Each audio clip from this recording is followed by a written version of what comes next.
So I want to welcome you this morning. Thank you for joining us. My name is Deanne Crane with the National Safety Council, and I am your moderator for this morning. The Our Driving Concern Employer Traffic Safety Program is pleased to be able to offer what matters most, focus on the drive. So just a couple of quick items before we get started and before I introduce our presenters. You do have the capability to ask questions through the chat. So if you have questions as we go throughout the session, then just type them in the chat. I'll monitor those, and at the end of the session, I'll ask those questions to our presenters. If you are joining us and you have your audio or your video on, if you'll mute that, that will just ensure a smooth presentation for everyone. And then at the end of the session, we will have a link to our evaluation, and we'll have that posted in the chat for you. And that just helps us with future educational events and resources. And so I do want to welcome our presenters this morning. Tom Fessenden, he is the HSE Director for Indeca Crude Xpress, and he has over 15 years of experience in safety. And our other presenter this morning is Cindy Leonard. She is our Senior Program Manager with the National Safety Council, and she works with employers to gain their knowledge base of key components in workplace safety. And right now I'm going to turn it over to Tom, and he's going to give us just a little bit more insight about his experience and what he does. All right, well, good morning. Let's see. Well, Deanne started, she mentioned that I had 15 years of safety experience. Let me back that up. I actually gave my first safety class in probably October of 1983. So that's a little bit more than 15 years. But with road safety, it's probably 15 years. I spent 22 years in the U.S. Army, and some of that was in safety, but most of it was in armor. After that, I went to work for the government in safety and continued along with safety. My master's degree is actually in quality management instead of safety. But as I went through a career field, I kept getting quality and safety management roles. And eventually it switched over to just safety, because let's face it, when it comes to quality, you can save $1. You could probably even save some jobs. But when it comes to safety, you're saving lives, and that's a little bit more important. So.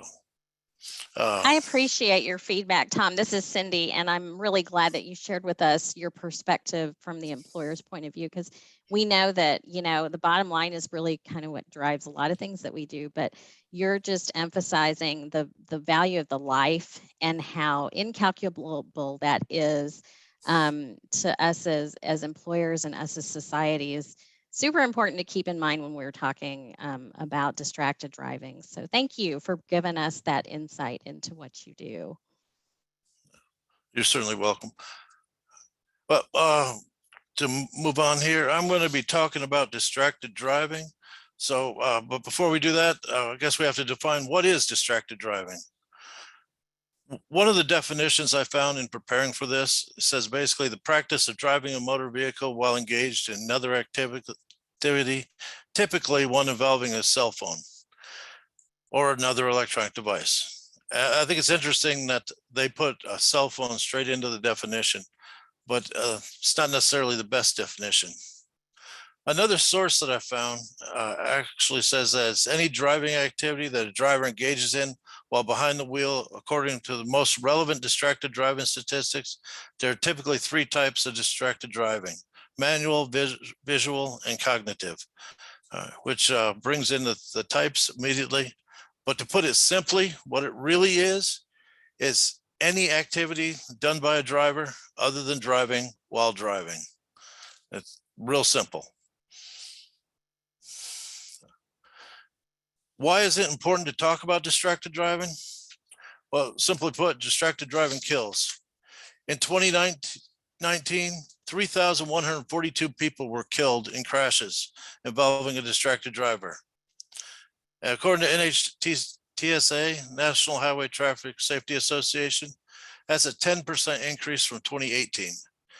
And in 2020, I don't know the exact numbers and I tried to find them, but I do know that it did not go down despite the fact that there were less people on the roads. In those 3,142 people that were killed in 2019 accounted for 8.7% of all the fatalities on the roads. So this is an important subject. Important subject where over 400,000 people are injured a year because of it. And the amazing thing to me is that we always try to say, oh, teenagers on their cell phones, all that kind of stuff. But actually, it is teenagers, but it's also adults, it's men, it's women, and even professional drivers. It's everybody. We all do it. And I'm sitting here right now, and I can tell you I'm guilty of it. And what this means to our economy, in 2010, which is the only year I could actually find data for it, it cost about $40 billion to the U.S. economy. That amounts to about 48 billion in 2021 dollars. It's a lot of money.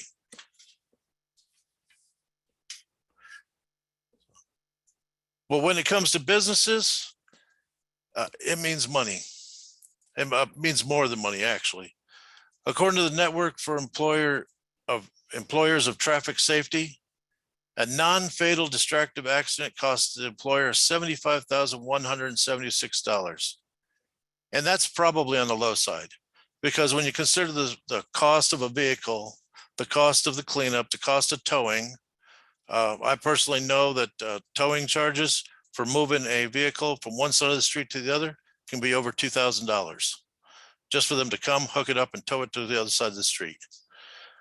And that doesn't include a lot of things, such as every time there's an accident, the risks go up for that area. So everybody's insurance policy goes up, whether you were involved in the accident or not. All right, then you have things like lost time, replacing the worker, reduced production. And that's just if there's an injury. If there's a fatality or we lose the driver in some other way, then you also have to worry about your reduced production going across the board, not just that one person, but all of your people that know that their friend or coworker will also lose production. And the financial cost is one thing, but the damage done from losing a friend or a coworker is what goes way beyond that. So how impaired does distracted driving actually make a person? The chance of a collision is 23.2 times that of a driver that is paying attention on the road. According to the Travelers Insurance Group, that could be the same as driving with your eyes closed, which I don't think anybody would do, but yet we still have no problem with distracted driving. Cognitive and visual distractions create unnecessary risk for people, and that is everybody. So basically, there's three types of distracted driving: visual, manual, and cognitive. And we're going to talk about each one of these.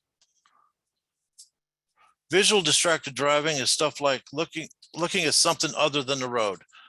That could be billboards, and we've all done it. Mirrors, who hasn't adjusted their mirrors while driving down the road? And we all know we should have done it before we started out, but yet we're driving down the road and then we adjust them. Changing the radio station. Okay, that song may be terrible and we may hate it, but I'm pretty sure we like it more than not being on the road. Sorry about that.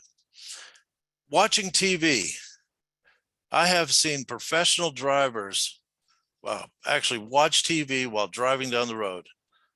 Just unbelievably, people that their entire life depends on whether or not they're they have a license, but yet they're driving down the road watching TV. And every one of us who has kids has at some time or another been distracted by them. So we take our eyes off the road and look at our kids. And of course, looking at a map. Luckily, in 2022, we no longer have huge maps that we have to try to fold while we're driving after trying to find some place on it. Instead, we have these cell phones and applications on there that we go to, which take our eyes off the road, and they're almost as bad. And going along with that is, of course, your cell phone.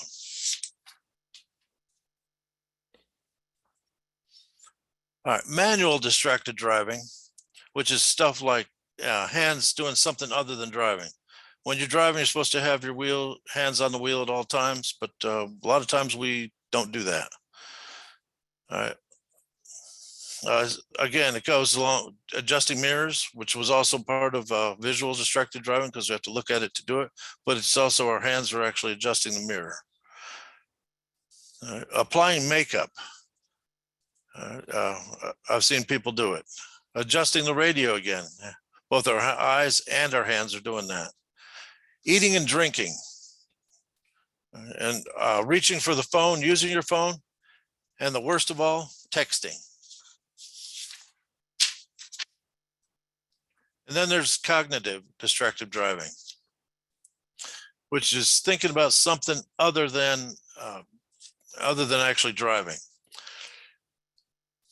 Some examples would be like reading billboards, trying to figure out what goes down that street, looking at that house as you go by it, daydreaming.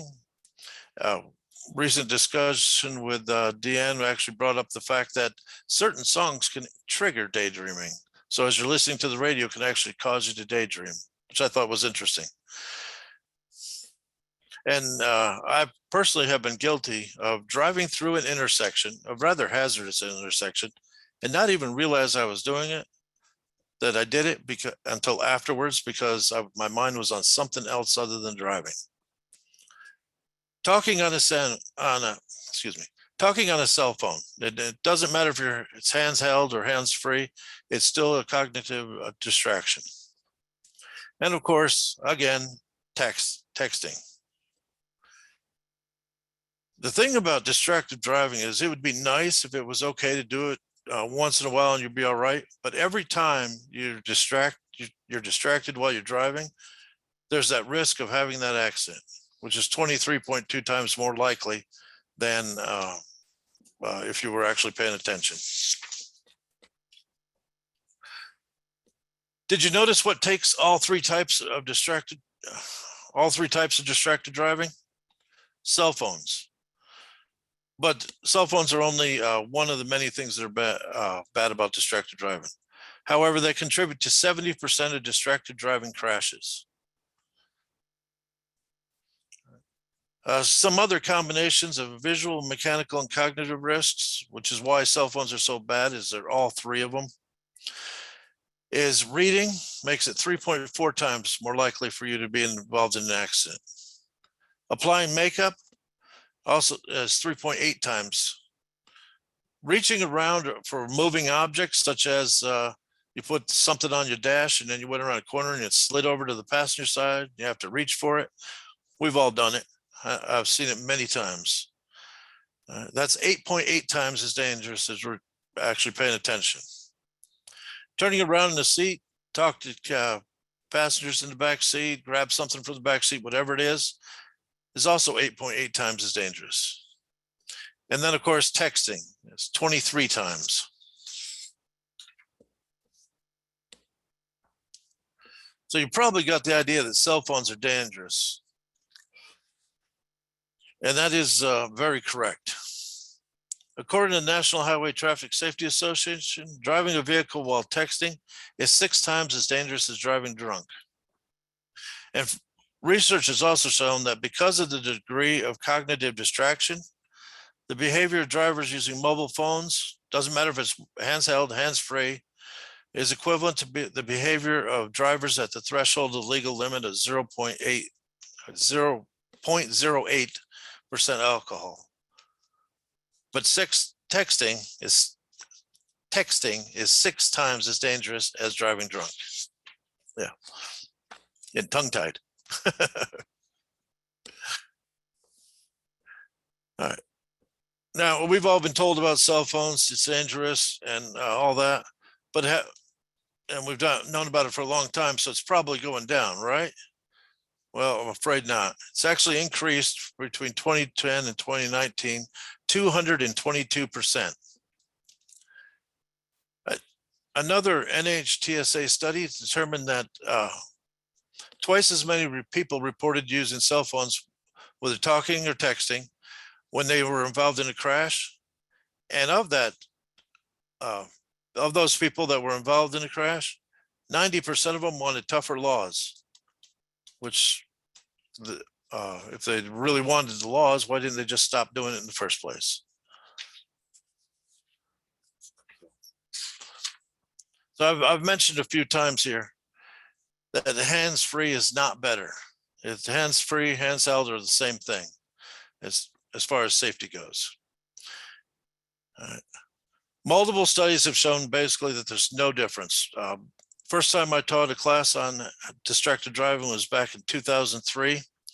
And there was a Brigham Young study that had determined that the hands-free and hands-held were exactly the same. They also, I believe that one also went into that being drunk driving and talking on a cell phone had no difference. So it's been around for a long time and we've known it. But here's the thing. A lot of people think that they can actually put the phone down if there's an emergency. The problem is that it takes 13 seconds for your mind to go from your cell phone to being back on the road. And that's to actually refocus your attention. Accidents will not wait 13 seconds for you. At 55 miles an hour, by the way, 13 seconds is 3 football fields, or excuse me, 65 miles an hour. So that's a long distance. So what about texting? Texting is maybe the ultimate distraction while driving. I mean, I'm sure there's something worse, but it's probably not very common. A 2009 study by Virginia Tech Transportation Institute discovered that text messaging increased the risk of safety critical driving events, such as crashes, near crashes, stuff like that, by 23.2 times. That's where the 23.2 comes from. Sending or receiving text message causes the driver's eyes to be off the road for an average of 4.6 seconds. 4.6 seconds, by the way, at 55 miles an hour, that's an entire football field. What does the law say? A lot of people say that well, most of the time, handheld is okay, but actually it depends where you're at, completely where you're at. Here, where I'm at in the Permian Basin, we have about 100 different laws, depending on exactly where you're at the time, as to what laws in effect. So I suggest you check your local area and find out what the law is. Most likely, holding a phone at least is unlawful. It really depends, though. Now, if you're a CMB driver, and I'm sure everyone who's a CMB driver has heard at least some of this, you're prohibited from texting or while driving. So what qualifies as texting?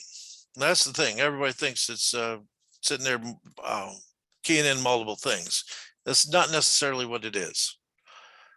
The actual words of the regulations say it's any manually entering alphanumeric text into or reading text from an electronic device, including short message services, such as you have in your most ELDs, which are electronic logging devices for people that don't know them. It's actually a required item in most trucks nowadays, but the messages being sent through them are still considered a electronic device. Let's see, emails, instant messaging, a command or request to access a web page, or pressing more than a single button to initiate or terminate a voice communication using a mobile phone or any other form of electronic text retrieval or entry.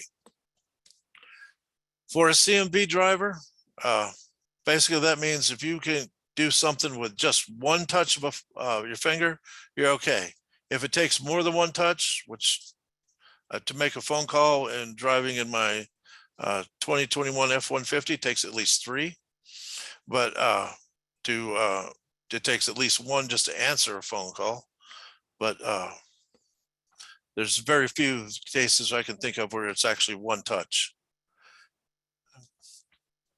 And every time a CMV driver uses his phone, he is subject to a fine up to $2,750, and his employer is subject to a fine up to $11,000. But more than that, it's also 10 points off a CSA score, which means 3 of them and you don't have a license anymore.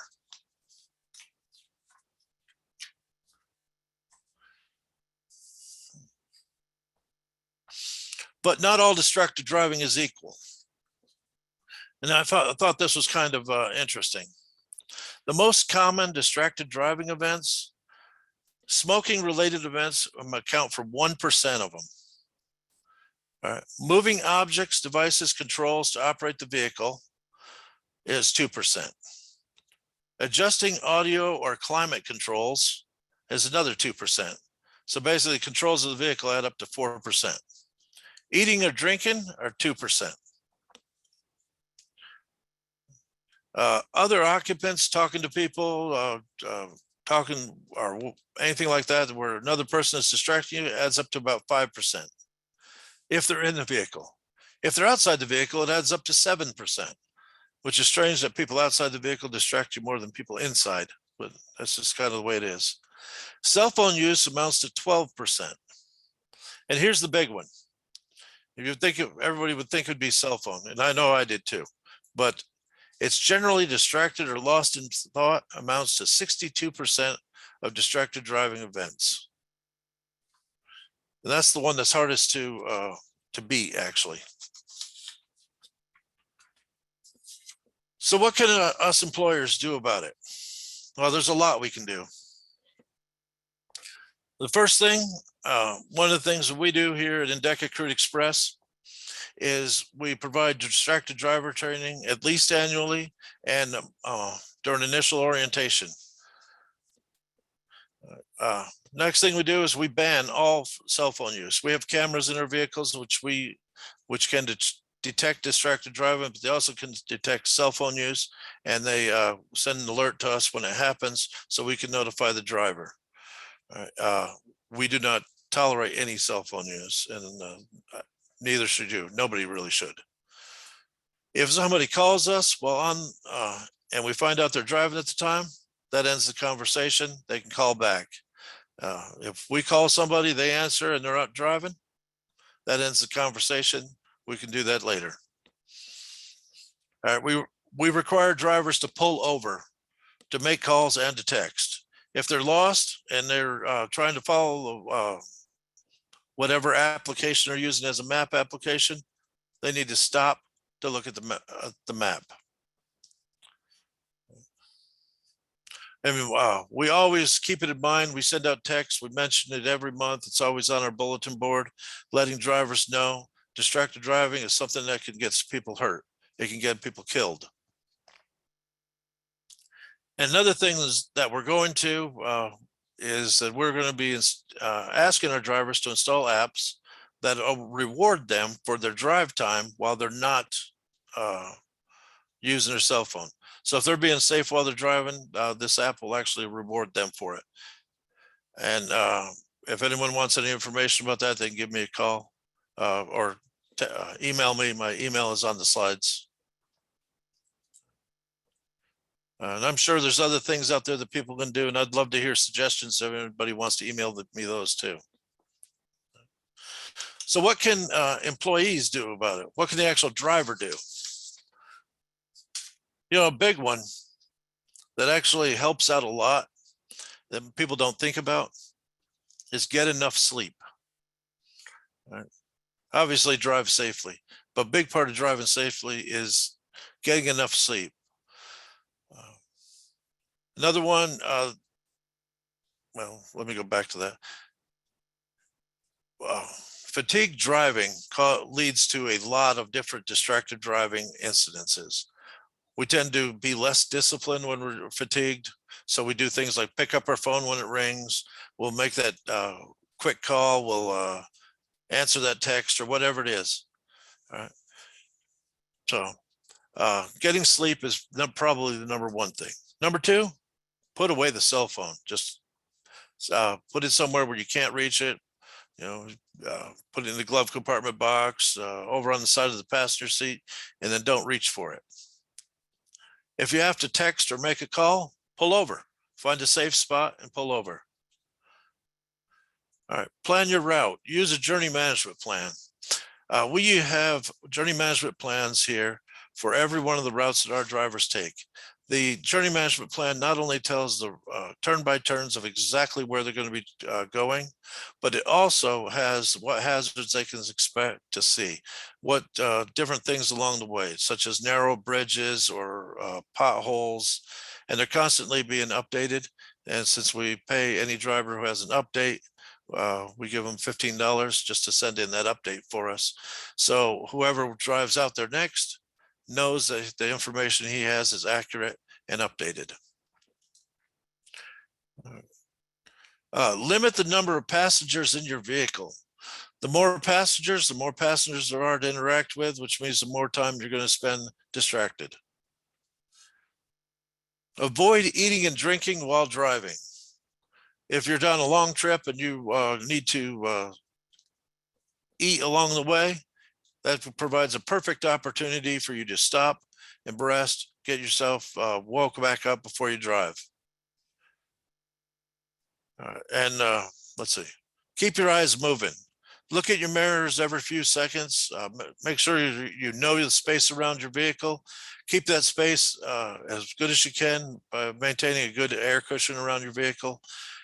Look out 15 seconds out in front of you while at the same time checking your mirrors.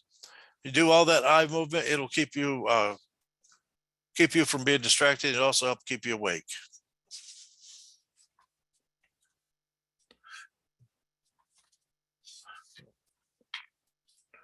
All right, I've listed some of the sources along with my email here.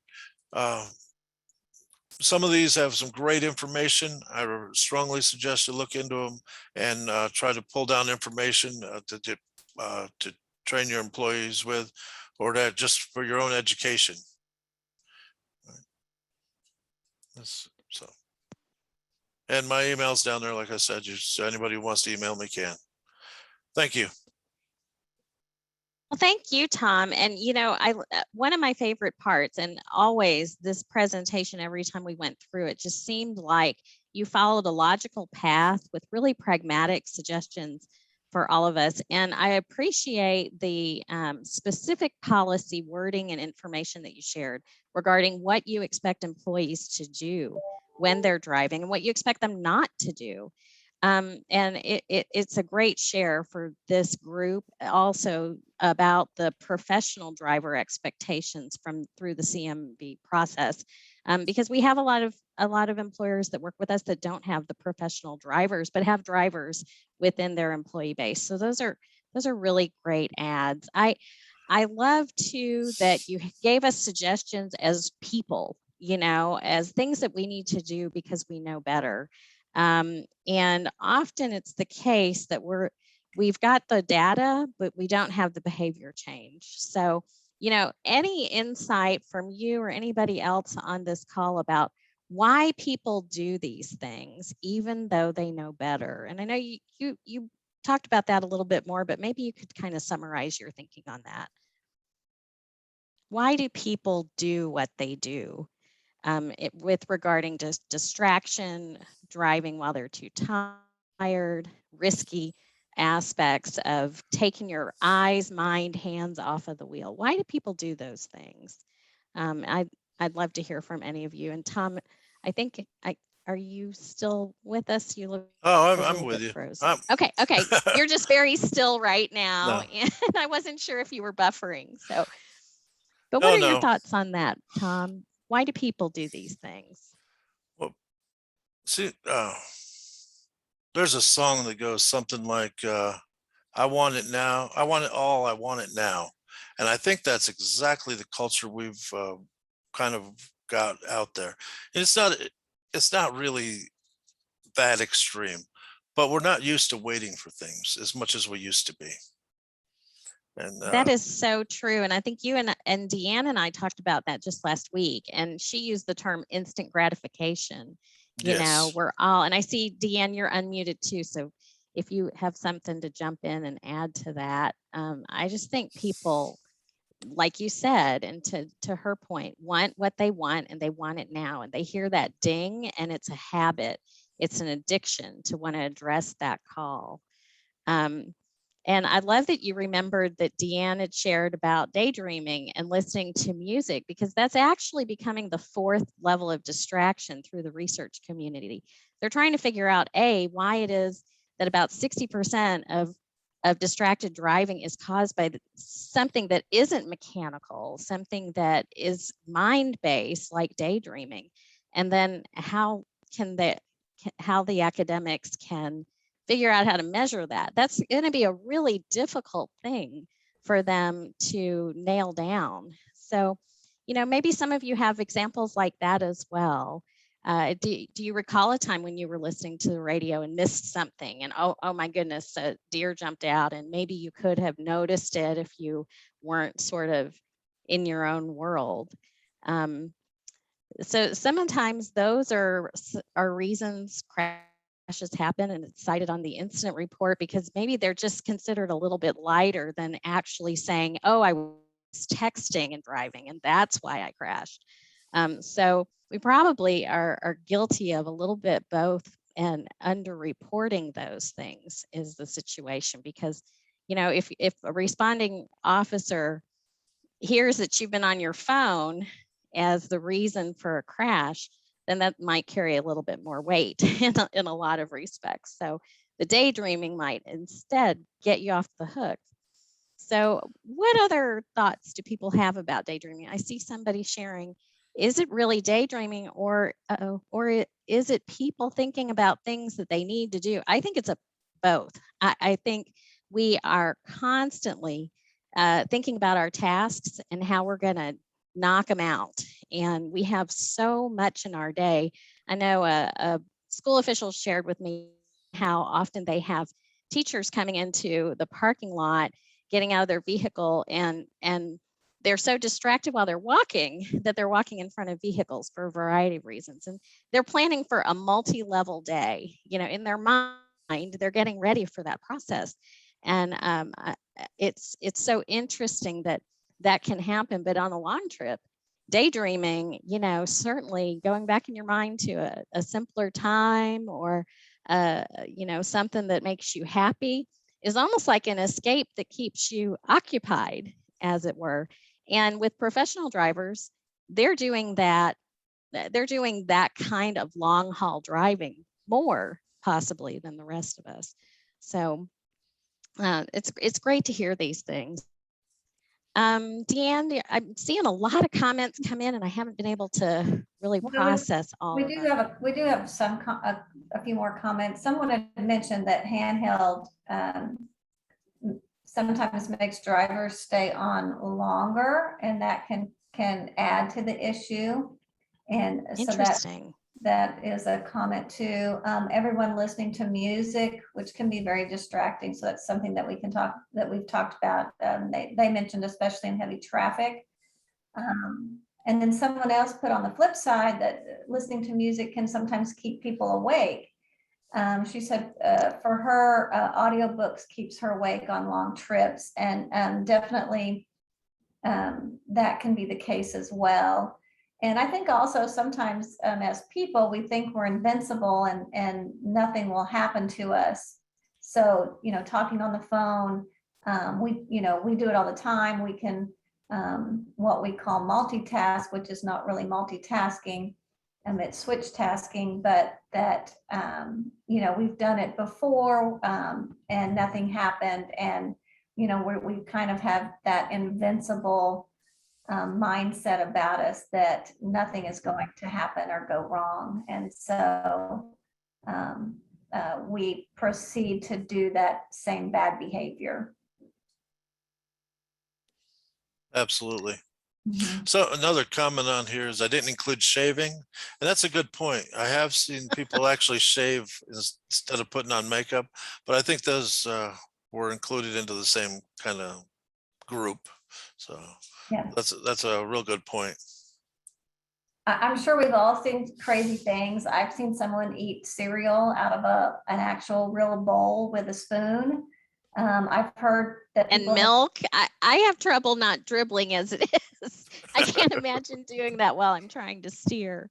I've heard people have painted their toenails while they're driving. I mean, there's all sorts of things that I'm sure all of us can tell of things that we've seen that have put people, distracted behind the wheel. So yes, someone reading a book. I had a boss when I was very young in the world of work that would read her files while she was driving to prepare for a meeting. And I would be in the passenger seat, and being young and newly in the world of work, I was afraid to say anything. So you do see a lot. You're able to see a lot. And that's another thing of being a passenger. You should be able to speak up as well.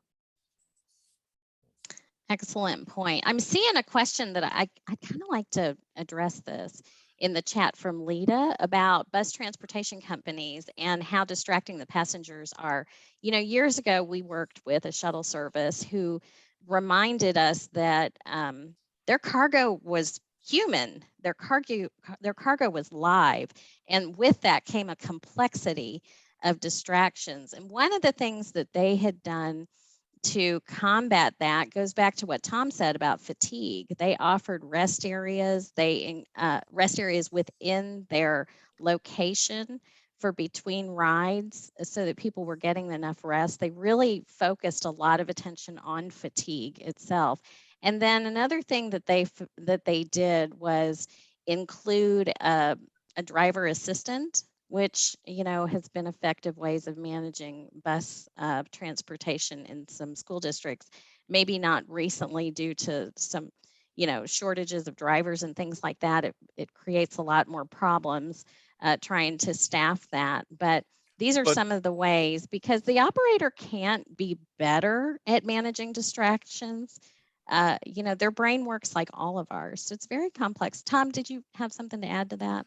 Well, I was going to say that with school bus operations, I've seen volunteer parents fill that role. So Great idea. That may Yeah. also be possible with other ththings such as senior citizen buses and other things, finding volunteers to actually fill it. So. Yeah, those groups, and I know Leah's not specific about what kind of bus transportation they do, but certainly if there's a leader in that group or an organizer, maybe they could be compelled to understand that they're part of that safety solution. And if they can act in ways that alleviate the distraction from that driver, in a different note, but an example that kind of applies. Years ago, when my kids swam on a swim team, the parent committee was very direct with people not talking to the coach while the coach was coaching, because in doing so, that coach couldn't monitor kids for safety reasons that were in water and could potentially be at drowning risks.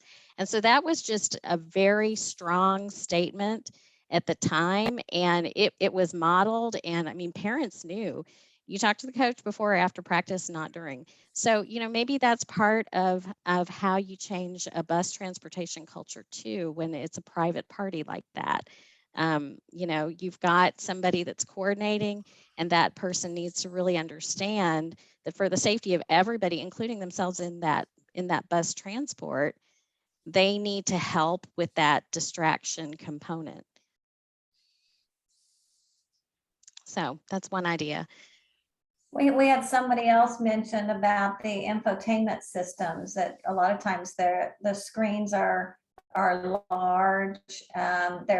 They are distracting. There's a lot of things going on the infotainment screens, and you're able to get a lot of information from them. So someone mentioned that.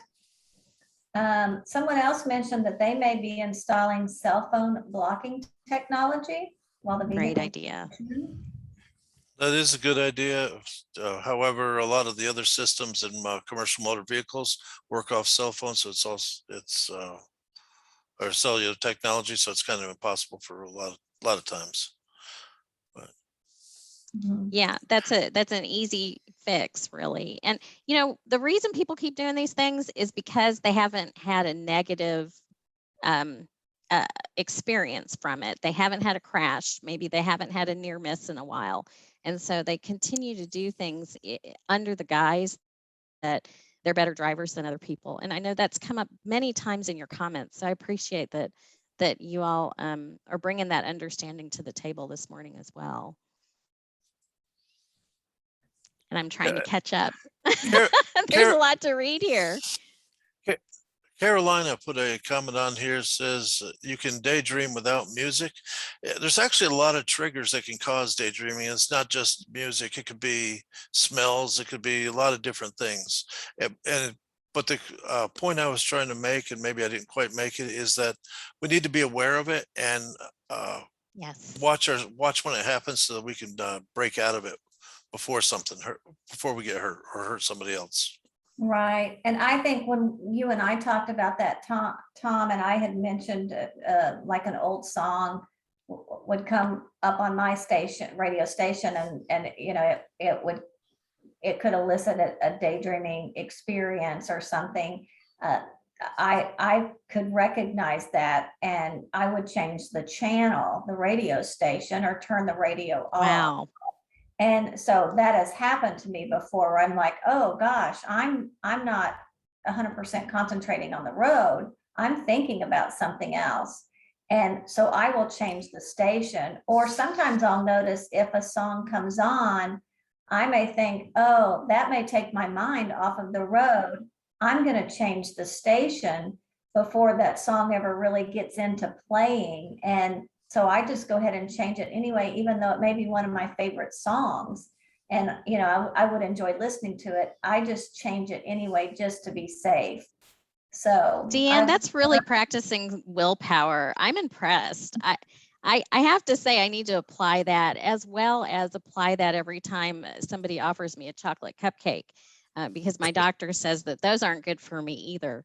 So I love that example, because I've never heard that before, and I've never really thought about it in that way. And you're right. It's not just music. It could be other things. That there might be an audio, or even a news anything that I might be listening to auditory. But there's obviously other triggers too that you have to focus on, that you have to be mindful that your mind will start wandering.